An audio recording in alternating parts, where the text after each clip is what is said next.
কাঁচামরিচ দিয়ে দিলাম, গুঁড়া মরিচ দিয়ে দিলাম, হলুদের গুঁড়ো দিয়ে ধনে গুঁড়ো দিয়ে দিলাম, জিরে গুঁড়ো দিয়ে দিলাম, লবণ দিয়ে দিলাম, সামান্য তেল দিয়ে দিলাম। হাতে মেখে নেব। মেখে হাঁসের মাংস রান্না করব। হাঁসের মাংস চামড়া ছাড়িয়ে নিয়েছি, মাখানো হয়ে গেছে। এখন হাঁসের মাংসগুলো দিয়ে দিচ্ছি, ভালো করে মেখে নেব। মাখানো হয়ে গেছে। এখন আমি বাহিরে খড়ির চুলা রান্না করব।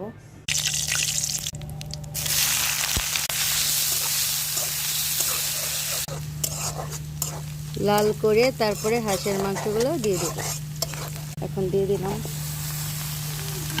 ভালো করে কষিয়ে নেব। সামান্য একটু পানি দিলাম,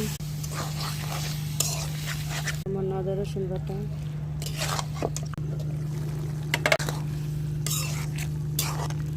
হয়ে গেল আমার হাঁসের মাংস রান্না।